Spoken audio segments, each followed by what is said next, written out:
तो अब हम डिस्कस करते हैं अपने सिलेबस का। फर्स्ट पोएम है सोनेट नंबर 30। किसका है ये? विलियम शेक्सपियर का। विलियम शेक्सपियर का सोनेट नंबर 30। इसे डिस्कस करने से पहले हम पोइट के बारे में जान लेते हैं। ये कौन है? William Shakespeare. इनका जन्म कब होता है? 1564 में। कहाँ पे होता है? Stratford upon Avon. एवोन क्या है? रिवर का नाम है। वॉरविक शायर, ये क्या है? एक राज्य है वहाँ का। कहाँ पे होता है? इंग्लैंड में होता है। और इनकी डेथ कब होती है? 1616 में। आइज क्लोज करो। 1564 1616, 1564 1616, बस ये याद हो गया आपको। He is known as a national poet बोला जाता है इनको। कहाँ का? इंग्लैंड का नेशनल पोइट बोला जाता है। और बार्ड ऑफ एवन बोला जाता है। He was a poet, play right and actor of the Elizabethan age. ये किस एज से बिलोंग करते हैं? एलिजाबेथन एज से। जो शेक्सपियर हैं वो लिखते हैं किस थीम्स के ऊपर लिखते हैं? लव के ऊपर लिखते हैं, friendship, time, beauty, jealousy, ambition and human nature. ये इनकी क्या है? कॉमन थीम्स होती हैं जिनके ऊपर इन्होंने अपनी राइटिंग्स को लिखा है। His works are famous for their rich language, deep emotions and universal themes. इनके जो वर्क्स हैं वो किस लिए फेमस है? इनकी जो रिच जो लैंग्वेज, अपनी अच्छी वाली जो लैंग्वेज यूज़ करते हैं उसके लिए, डीप इमोशंस के लिए और यूनिवर्सल थीम्स के लिए। अब देखो शेक्सपियर सोनेट, इन्होंने कितने 154 सोनेट्स लिखे थे और दे वर फर्स्ट पब्लिश्ड इन 1609। और कलेक्शन कौन सा था? Shakespeare sonnet. अब ये 154 में से ना 1 से लेकर के 126 तक इन्होंने किसको डेडिकेट किए थे? फेयर यूथ को सोनेट से डेडिकेट किए थे। और 127 से लेकर के 152 तक ये किसको डेडिकेट किए थे? द डार्क लेडी को ये क्या है? डेडिकेट किए थे। अब बचते हैं कितने? 2। 152 हो गए, 2 और बचे 153 एंड 154। ये किसको डेडिकेट किए थे उन्होंने? क्यूपिड। क्यूपिड कौन है? जो ग्रीक गॉड होते हैं ना, एक माइथोलॉजी में, ग्रीक माइथोलॉजी में एक भगवान को माना जाता है क्यूपिड, उनको डेडिकेट किया। ठीक है, तो शेक्सपियर ने कितने सोनेट लिखे थे? 154। 154 में से 126 तक तो किसके लिए? फेयर यूथ के लिए। और फिर 127 से लेकर के 152 तक, 152 तक किसके लिए? डार्क लेडी के लिए। और जो लास्ट के 2 थे वो क्यूपिड यानी ग्रीक गॉड के लिए। माइथोलॉजी में एक भगवान का नाम है। ठीक है। Most sonnets are address to a fair youth while some are address to dark lady. देख लिया ना हमने, 1 से लेके 126 और ये 127 से लेकर के 152 तक। इनकी जो कॉमन थीम्स होती थी ना राइटिंग्स की, वो होती थी love, friendship, time, mortality, beauty and memory. अब देखो देखो सबसे पहले देखो सोनेट क्या होता है। सोनेट ऐसे मान लो एक कविता का रूप होता है जिसको कि कई तरीके से लिखा जाता था। पेट्रार्कन सोनेट, सेकंड है इंग्लिश का जो शेक्सपियरियन सोनेट है ना, इनको इंग्लिश सोनेट भी बोला जाता है। अब इसमें क्या होता था, जो पेट्रार्क लिखते थे ना, ये जो पोएम होती थी ना, ये सोनेट होता है ना 14 लाइन का होता है। कितना? 14 लाइन्स का होता है। अब देखो पेट्रार्क ने तो एक 8 लाइन का स्टेंजा बनाया और एक 6 लाइन का स्टेंजा बनाया। वहीं जो शेक्सपियर है ना, उसने क्या किया, 4 लाइन के 3 स्टेंजा बनाए, एक 2 लाइन का स्टेंजा बनाया। इसमें कितनी लाइन्स? 8। इसमें कितनी? 6। ये पेट्रार्कन सोनेट में ये जो 8 लाइन्स का जो स्टेंजा होता था उसे बोलते थे ऑक्टेव, और ये जो 6 लाइन का होता था इसे बोलते थे सेस्टेट। अब इसमें क्या होता है, जो इसमें तो प्रॉब्लम होती है और इसमें उसका क्या है? सोल्यूशन बताया जाता है। तो इसमें वोल्टा होता है टर्न। वोल्टा का मतलब होता है टर्न या चेंज आना। अब देखो प्रॉब्लम 8वीं लाइन तक चल रही है, चेंज कौन सी लाइन में आया? 9वीं लाइन में। तो वोल्टा पेट्रार्कन में किस में लाइन में आता है? 9th लाइन में। वहीं इंग्लिश जो सोनेट हैं उनमें देखो 4 लाइन के स्टेंजा होते हैं। कितने लाइन के? 4 लाइन का स्टेंजा होता है, 1 2 3 4। 4 लाइन के स्टेंजा को हम क्या बोलते हैं? क्वार्ट्रेन। ठीक है, तो इसमें कितने क्वार्टरेंस होते हैं? 3 तो क्वार्टरेन होते हैं और एक क्या होता है? कपलेट। कपलेट का मतलब 2 लाइन्स। अभी आपको क्लियर हुआ सोनेट क्या होता है? एक छोटी सी पोएम होती है। कितने लाइन की होती है? 14 लाइन की होती है। शेक्सपियर ने इस 40 लाइन को कैसे डिवाइड किया? 3 तो क्वार्टरेंस बनाए थे उसने और एक क्या बनाया था? कपलेट। अब देखो 3 क्वार्टरेंस बनाए थे ना, इनकी जो राइम स्कीम होती थी वो क्या होती थी, देखो 4 लाइनें, तो first A B, C D, E F and G. ये क्या होती थी, जी किसकी क्या है, राइम स्कीम है कपलेट की। और क्वार्टरेंस की क्या होती थी, A B, C D, E F. अब देखो इसे ना, जो लाइन होती थी ना वो आयम्बिक पेंटामीटर में होती थी।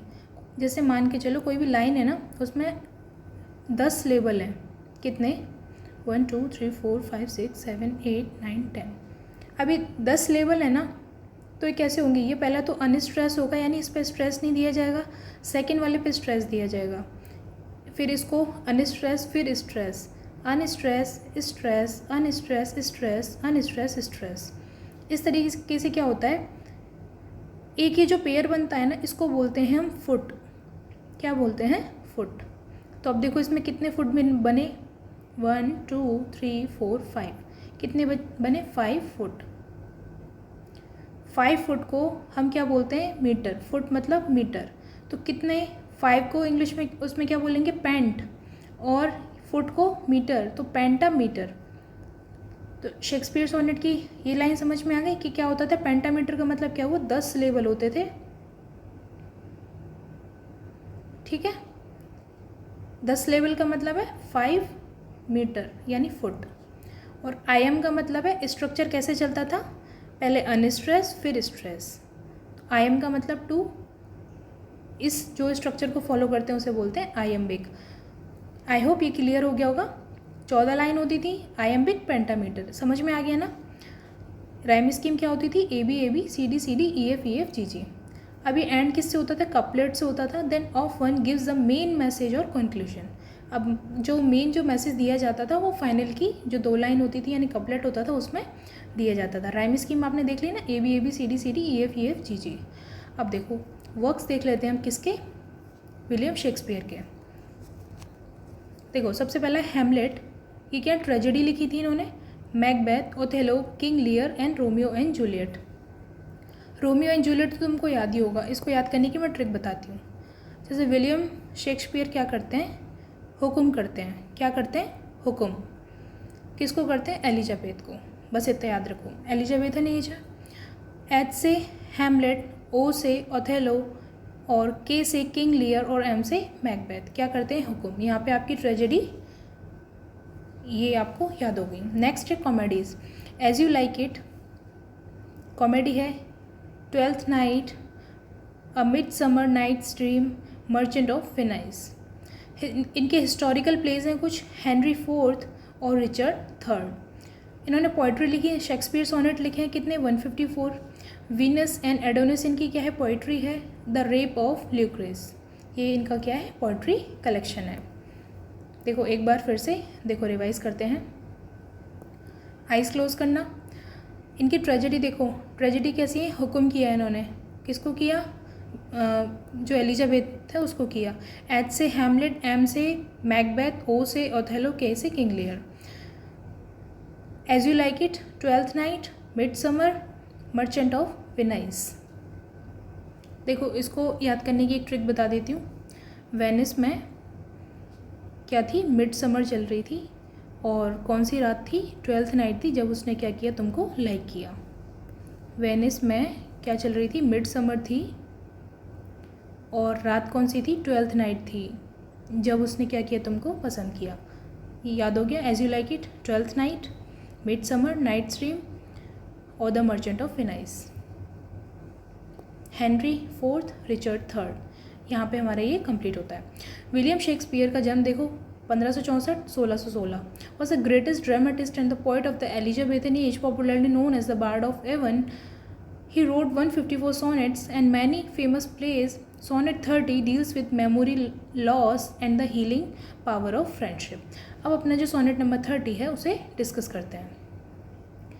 विलियम शेक्सपियर का सोनेट नंबर 30, तो देखो स्टार्टिंग लाइन, देखो इसमें ना कुछ लीगल और फाइनेंशियल वो कैब का यूज़ हुआ है, तो किस तरीके से यूज़ हुआ है वो इधर देखना। When to the sessions of sweet silent thought, poet बोलता है वैन टू द सेशन। अब देखो सेशन है ना यहाँ पे, किससे लिया गया है? जो कोर्ट के सेशन होते हैं ना, उससे लिया गया है।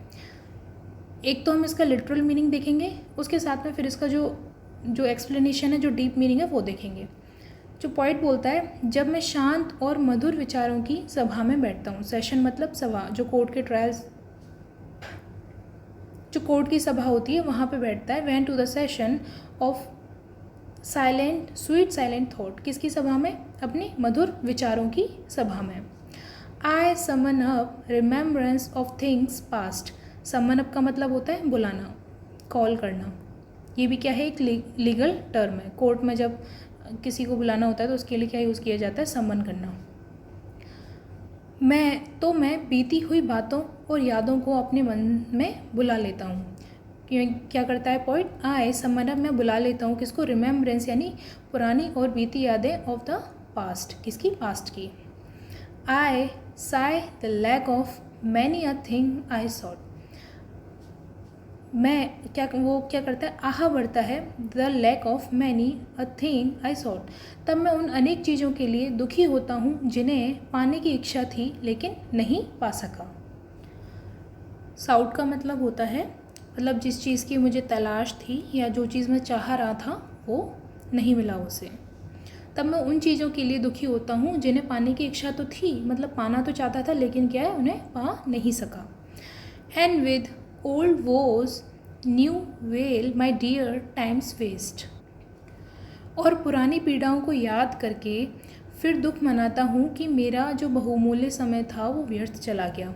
एंड विद ओल्ड वोज यानी पुरानी, वोज मीन्स पीड़ाओं को याद करके, new wail my dear time waste, और जो उसका जो टाइम था ना, वेल का मतलब होता है विलाप करना या फिर सैड होना, रोना, इस तरीके से। तो वो क्या है? अपनी जो पीड़ा है, पुरानी जो उसके दुख दर्द है, उन पे क्या है? वो विलाप करता है और अपने टाइम को क्या है? उसे लगता है कि उसने अपना टाइम वेस्ट कर दिया, बहुत जो कीमती टाइम था वो वेस्ट कर दिया। Then can I drown an eye unused to flow. तब मेरी आँख आंसुओं से भर जाती है जबकि मैं सामान्यतः रोता नहीं हूँ।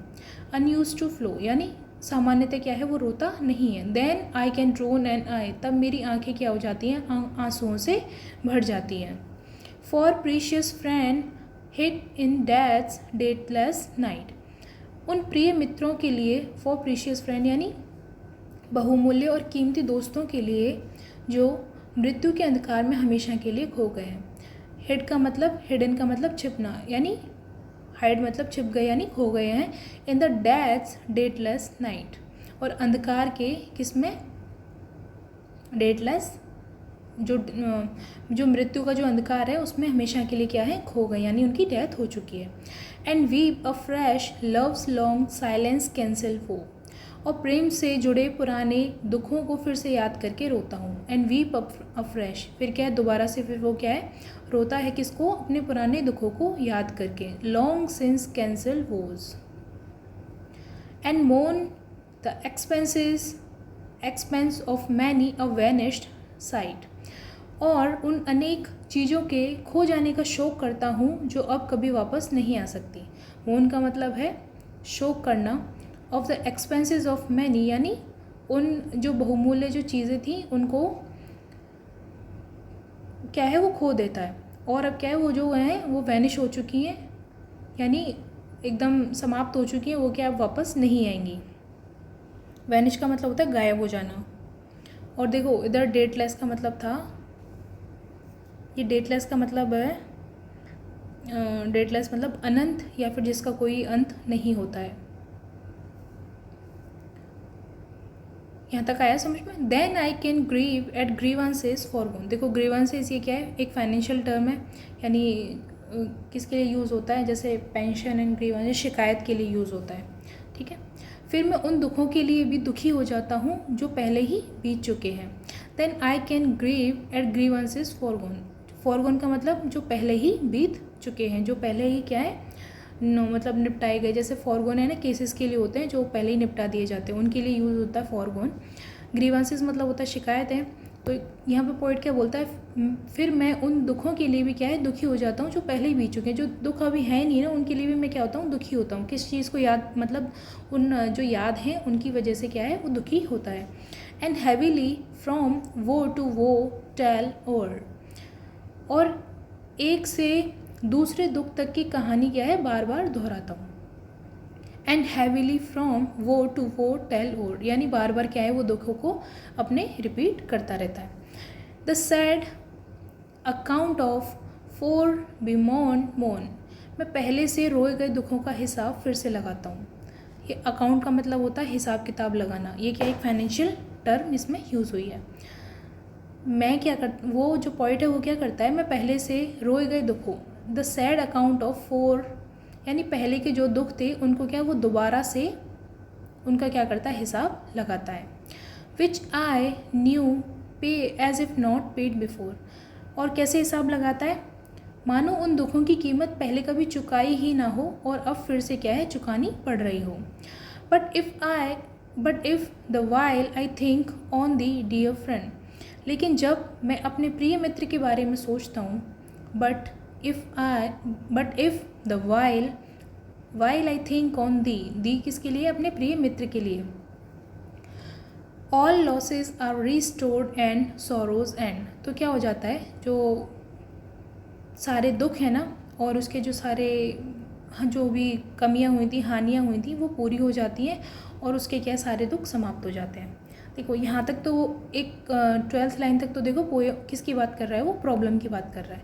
यहाँ पे वो सॉल्यूशन दे रहा है, बोलता है कि ठीक है मैं अब तक दुखी था, परेशान था, लेकिन लास्ट में क्या हो रहा है वो, but if the while I think on thee dear friend, लेकिन जब मैं अपने प्रिय मित्र के बारे में सोचता हूँ, अपने दोस्त के बारे में सोचता हूँ, तो क्या है मेरी जो जितना भी जो हानियाँ हैं और जो भी लॉस मैंने झेले हैं वो क्या है समाप्त हो जाते हैं।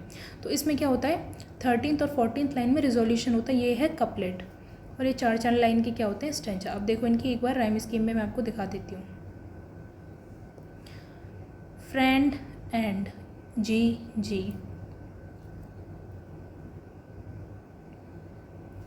स्टार्टिंग से देखते हैं।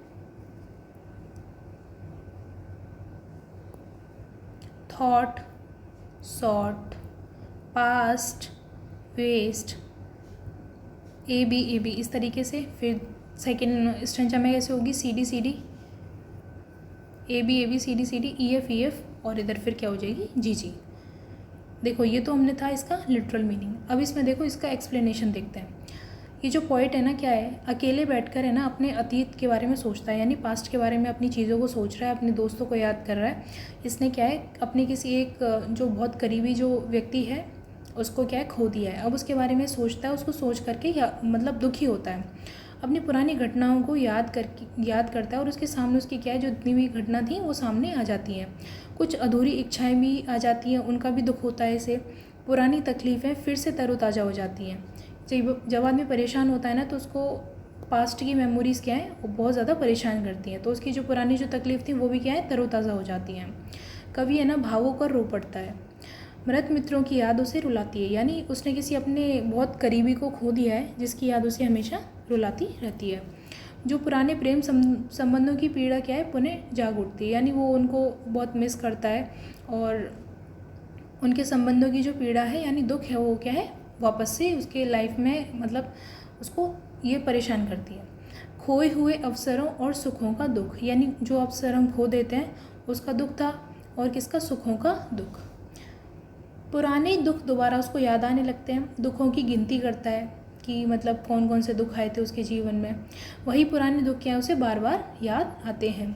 पुराना दर्द फिर से उसे नया लगने लगता है कि ये ना ये तो मेरे साथ अभी घटना घटी है, ये तो बहुत पुरानी बात नहीं है, ये क्या है उसके साथ अभी घटना घटी है। यहाँ कवि अपने सच्चे मित्र को क्या है याद करता है, फिर बोलता है कि जो मित्र की याद उसे जो सांत्वना और खुशी देती है। अभी तक तो वो सैड हो रहा था, लेकिन अब क्या है वो बोलता है कि ठीक है वो तो जा चुका है, लेकिन जो उसकी याद है उसे क्या देती है, उसे सांत्वना देती है और क्या देती है खुशी देती है। देखो लाइन 1 से लेके 4 तक जो पॉइंट है ना वो अतीत की यादों को याद करता है और जो अधूरी इच्छाएं उसकी और बीते समय के लिए क्या है दुखी होता है फर्स्ट क्वार्टरन में। सेकंड क्वाड्रेंट में क्या होता है, वह मृत मित्रों, पुराने प्रेम और खोए हुए अवसरों को याद करके रोता है, यानी जो उसने चीज़ खो दी है ना उसको याद करके रोता है। फर्स्ट स्टेंजा में तो वो अपनी इच्छाओं, अधूरी इच्छाओं और बीते समय के लिए दुखी होता है। सेकंड में क्या है, अपने मित्रों के लिए, पुराने प्रेम के लिए और खोए हुए अवसरों के लिए। जो थर्ड क्वाड्रेंट है उसमें क्या है, जो कवि है ना अपने पुराने दुखों को बार बार गिनता है, यानी रिपीटेटिव मोड में उसको क्या है, अपने दुख याद आते रहते हैं और उन्हें फिर से क्या है, महसूस करता है। ठीक है। नेक्स्ट है जो फाइनल कपलेट है, उसमें क्या है, जो प्रिय मित्र की जो याद है, यानी उसका जो लव्ड वन है, उसकी जो याद है, उसके सारे दुख उससे दूर हो जाते हैं और उसको क्या है, मानसिक शांति मिलती है, मेंटल पीस मिलती है। तो देखो सोनेट नंबर 30 है। शेक्सपियर ने क्या है, मेमोरी, लॉस, ग्रीफ, फ्रेंडशिप और कंसोलेशन, ये जो फीलिंग्स हैं उनको क्या है यहाँ पे एक्सप्लेन किया है। कविता का जो मुख्य संदेश यानी इसका जो सेंट्रल थीम है कि सच्ची मित्रता जीवन के सभी दुख को दूर करने के लिए शक्ति देती है। यानी वो दुखी तो होता है लेकिन उसकी क्या, उसके दोस्त की जो याद है उसे, यानी उसके लव्ड वन की, वो उसे क्या है, मानसिक शांति देती है। यहाँ पे हमारा ये लिटरल मीनिंग और इसका जो एक्सप्लेनेशन है वो कंप्लीट होता है। अब इसकी समरी देख लेते हैं। विलियम शेक्सपियर ने सोनेट नंबर 30, इसमें क्या समरी दिया। The poet sits alone and thinks about his past. जो पोइट है वो क्या है, अकेला बैठ जाता है और अपने पास्ट के बारे में सोचता है। ही रिमेंबर्स, वो याद करता है, the things he could not achieve. किसके बारे में याद करता है, उन चीज़ों के बारे में जो वो अचीव नहीं कर पाया। द टाइम वेस्टेड, और जो उसने टाइम वेस्ट कर दिया उसके बारे में सोचता है। The death of his friend, यानी उसके जो प्रिय मित्र की जो डेथ होती है ना, उसका old love and lost opportunities, इनके बारे में सोच करके क्या है, वो दुखी होता है। These memories fill him with sorrow, और ये जो मेमोरीज़ है ना, यानी किसकी, दोस्त की डेथ की, और जो पुराना उसका प्यार होता है, और जो अपॉर्चुनिटीज़ उसने लॉस्ट कर दी हैं, जो उसके पास आई लेकिन उसने क्या है, मिस कर दिया उनको, और जो टाइम वेस्ट किया, इनके बारे में सोच करके वो क्या है, दुखी होता है और क्या है, रोता है। He again and again count his pain as if he is paying for them once more, और वो क्या है, अपने जो एक एक दुख को है ना बार बार याद करके रोता है, और ऐसे रोता है जैसे कि वो उनके लिए क्या है, दोबारा से अब उनके लिए सज़ा भुगतने के लिए तैयार है। But when he thinks of his dear friend, लेकिन क्या है, जब वो लास्ट में अपने दोस्त के बारे में सोचता है ना, तो all his losses are restored and his sorrow ends, तो उसके जितने भी लॉस हुए थे ना वो क्या है, सारे रिस्टोर हो जाते हैं और उसका दुख अंत हो जाता है। कौन कौन से, जैसे कि टाइम वेस्ट हुआ था, उसको इस चीज़ का दुख था, और अपने डियर फ्रेंड की डेथ का दुख था, ओल्ड लव का दुख था। तो इन सब चीज़ों के लिए क्या है, वो बहुत सैड हो रहा होता है, लेकिन लास्ट में क्या है, all his losses are restored and, और उसके जो सॉरोज यानी दुख हैं वो क्या हो जाते हैं, ख़त्म हो जाते हैं। कब, जब वो किसके बारे में सोचता है, when he thinks of his dear friend, किसके बारे में सोचता है, अपने जो प्रिय मित्र होता है उसका, उसके बारे में सोच करके उसके क्या सारे दुख दूर हो जाते हैं। ये इसकी समरी थी। ये देखो, ये सोनेट है ना नंबर 30, किसको डेडिकेट किया गया, फेयर यूथ को। पोइट का कोई डियर फ्रेंड है, उसको फेयर यूथ को डेडिकेट किया गया है। अब इसमें थीम्स क्या हैं, थीम्स है मेमोरी, यानी वो पास्ट की जो मेमोरीज हैं उनको याद करता है। लॉस, अपने किसी लव्ड वन को उसने खो दिया है, उसकी डेथ हो चुकी है। ग्रीफ यानी शोक, यानी दुख मनाता है वो उस चीज़ का। The passage of time, friendship, consolation, फिर क्या है, लास्ट में खुद ही खुद को सांत्वना देता है।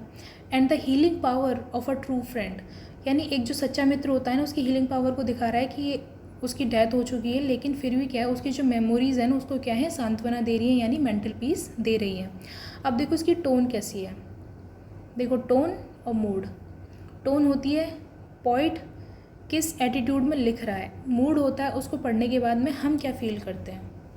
टोन किसकी होती है, पोइट की, और मूड किसका होता है, हमारा, यानी रीडर का। द टोन इज़ सॉरोफुल, कैसी है, सॉरोफुल है, रिफ्लेक्टिव है, यानी उसके जो लाइफ है उसको रिफ्लेक्ट कर रही है, और सॉरोफुल का मतलब काफ़ी सैड है।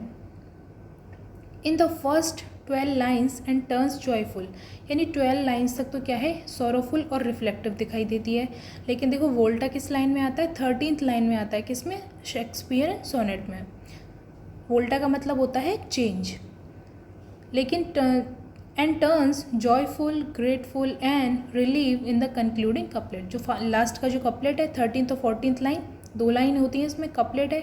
अब कपलेट में क्या है, जो मूड है वो टोन कैसी हो जाती है, जॉयफुल हो जाती है, ग्रेटफुल हो जाती है, यानी वो धन्यवाद देता है अपने दोस्त को कि उसकी जो याद है उसे क्या है, सांत्वना देती है, यानी मेंटल पीस उसको देती है। And relive in the concluding, और क्या है, अपने आप को ऐसे शांत महसूस करता है।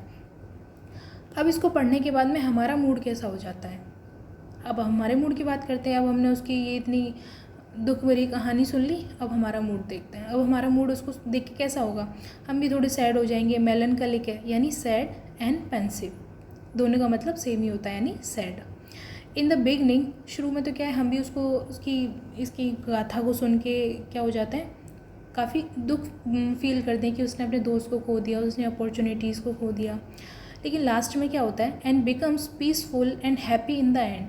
लेकिन क्या है, लास्ट में हम क्या खुश हो जाते हैं कि चलो जो पॉइंट है वो क्या हो गया, खुश हो गया। जैसे मूवी होती है ना, मूवी में जब तक जो हीरो होता है उसके साथ गलत हो रहा होता है तो हम क्या है, बड़े दुखी होते हैं। लेकिन लास्ट में क्या होता है, हीरो की जीत होती है तो हम क्या एकदम पीसफुल फील करते हैं कि चलो अच्छा हुआ, और क्या है, हैप्पी हो जाते हैं। इसी तरीके से हम भी क्या है, जब उसका वोल्टा आता है 13th और 14th लाइन में, उसकी जो दोस्त की यादें हैं उसे सांत्वना दे रही हैं, तो चलो हम भी सोचते हैं कि ठीक है, अब ये पॉइंट क्या है, अपने दुख से क्या है, बाहर निकल आया। अब देखो इसमें स्टाइल कौन सा यूज़ हुआ। Shakespeare use the Shakespearean sonnet style, he employs legal and financial terms like. देखो इसमें जो सोनेट है इसमें लीगल और फाइनेंशियल टर्म यूज़ हुई है, वो मैं आपको बता दिया है। जैसे सेशन, यानी ये कोर्ट के सेशंस होते हैं। समन का मतलब होता है कॉल करना, ये कोर्ट की हियरिंग वगैरह में कॉल किए जाते हैं। एक्सपेंसेस का मतलब फाइनेंशियल टर्म में खर्चे। अकाउंट का मतलब है हिसाब किताब लगाना। पे का मतलब है चुकाना, etcetera. To give his thoughts a deeper and serious effect. और ये किस लिए यूज़ किया है इसने, ये डीपर यानी बहुत गहरा और सीरियस इफेक्ट देने के लिए। फॉर्म कैसी है, शेक्सपियरियन सोनेट है, 14 लाइन से आयम्बिक पेंटामीटर में लिखा गया। राइम स्कीम क्या है, A B C D E F G G. Compose of 3 quatrains and a rhyming couplet. 3 quatrains होते हैं 4 लाइन के, स्टेंजा 3 स्टेंजा होते हैं 4 लाइन के, और एक क्या होता है, राइमिंग कपलेट होता है लास्ट में। तो इस तरीके से हमारा ये सोनेट नंबर 30 कंप्लीट होता है। इसमें सोनेट नंबर 30 की जो मेजर थीम है वो क्या है, मेमोरी है, लॉस है, ग्रीफ है, फ्रेंडशिप है और कंसोलेशन है। अब देखो इसको फटाफट से 2 मिनट के अंदर रिवाइज करते हैं। सोनेट नंबर 30 किसने लिखा है, विलियम शेक्सपियर ने लिखा है। जन्म कब होता है 1564, डेथ कब होती है 1616। स्ट्रेटफोर्ड अपॉन एवन, इनको नेशनल पोएट बोला जाता है इंग्लैंड का, बार्ड ऑफ एवन भी बोला जाता है। एलिजाबेथन एज से ही बिलोंग करता है। इनकी जो मेजर थीम्स होती हैं, love, friend, time, beauty, jealousy, ambition, nature और डीप इमोशंस, यूनिवर्सल थीम्स इनके लिखने के फॉर्म्स हैं। 154 यानी 154 सोनेट लिखे थे, 1609 में पब्लिश किए थे अपने कलेक्शन में शेक्सपियर सोनेट। फेयर यूथ को डेडिकेट किए थे इन्होंने 1 से लेके 126, और 127 से लेके 152 तक इसको इन्होंने डेडिकेट किए डार्क लेडी के लिए, और जो बाकी के जो 2 बचे थे वो क्यूपिड यानी ग्रीक गॉड के लिए। थीम्स क्या थी, love, friendship, time, mortality, beauty, memory. Shakespeare sonnet की क्या खासियत होती है, 14 लाइन्स का होता है, आयमिक पेंटामीटर में लिखा जाता है, rhyme scheme A B C D E F G G, ठीक है। और जो एंड का जो राइमिंग का प्लेट होता है वो क्या देता है, मेन मैसेज या फिर कंक्लूजन देता है। इन्होंने 4 ट्रेजेडी लिखी थी, 5, रोमियो जूलियट तो आपको पता ही है, और बाकी को याद करने की ये ट्रिक, हुकुम, हैमलेट, ओथेलो, किंग लियर और मैकबेथ। इन्होंने कॉमेडीज़ लिखी थी। कॉमेडीज़ याद करने की ट्रिक क्या थी, वेनिस में क्या है, मिड समर चल रही थी, मिड समर की 12th नाइट को उसने क्या है, लाइक किया, यानी उसको प्रपोज किया है, लाइक किया, इस तरीके से याद करो। हिस्टोरिकल प्ले, हेनरी IV और Richard III। Shakespeare sonnet 1609, Venus and Adonis और रेप ऑफ ल्यूक्रेस। ये यहाँ पे अपना कंप्लीट होता है, ये हम देख चुके हैं। फर्स्ट और फोर्थ में मतलब फर्स्ट क्वार्टर में क्या बोलता है, वो अपनी अतीत की यादों में खोया रहता है, अपनी अधूरी इच्छाएं और बीते समय के लिए दुखी होता है। फिर जो सेकंड क्वार्टर में अपने दोस्त को याद करता है। थर्ड क्वार्टर में क्या है, वो अपनी गलतियों को बार बार गिनता है और उनको दोबारा रीपे करने के लिए कोशिश करता है। लेकिन फाइनल जो कपलेट होता है उसमें क्या है, उसके जो दोस्त की यादें होती हैं वो उसे क्या है, मेंटल पीस देती है, यानी उसकी मानसिक शांति मिलती है उन्हें, वो उन चीज़ों से उभर के आ पाता है। समरी देख ली, डेडिकेट किसके लिए, फेयर यूथ के लिए, डियर फ्रेंड। थीम क्या है, memory, loss, grief, passage of time, friendship, consolation and healing power of true friend. यानी एक जो सच्चा दोस्त होता है उसकी हीलिंग पावर, वो मरने के बाद भी क्या है, उसको तकलीफ नहीं दे रहा, उसको शांति दे रहा है। टोन कैसी है, सॉरोफुल है और रिफ्लेक्टिव है। मूड कैसा है, मेलनकलिक है और sad and pensive and become peaceful and happy in the and. Style कैसा है इसका, शेक्सपियरियन स्टाइल है। इसमें क्या लीगल एंड फाइनेंशियल टर्म्स का यूज़ किया गया है कुछ। और फॉर्म कैसा है, शेक्सपियरियन सोनेट का। तो यहाँ पे हमारा ये सोनेट नंबर 30 कंप्लीट होता है 30 मिनट में। चलो एक सोनेट कंप्लीट। अगर ये आपको वीडियो पसंद आती है तो वीडियो को लाइक करना, शेयर करना, सब्सक्राइब करना। अगर मेरी वॉइस तो चलो ठीक है, लेकिन अगर ऐसे स्पीड अगर आपको कम लगती है ना तो इसको 1.25 की स्पीड पे आप वीडियो को देख सकते हैं। तो यहाँ पे अपना ये सोनेट कंप्लीट होता है। कल इसके 20 to 30 MCQs मिलेंगे आपको, और अभी जो फिगर ऑफ स्पीच आपको करवाई है उसके 20 to 30 क्या मिलेंगे आपको, MCQs मिलेंगे। और एक ऑफ स्टडीज़ वो हम कल ही कवर करेंगे क्योंकि अभी टाइम काफ़ी हो चुका है। तो आज के लिए इतना ही। वीडियो पसंद आती है तो लाइक करना, शेयर करना, सब्सक्राइब करना, और ऑल द बेस्ट। तैयारी करते रहिए, कोशिश करने से सब हो जाता है। एक कोशिश करके तो देखो यार। Thank you so much, bye bye, take care, all the best.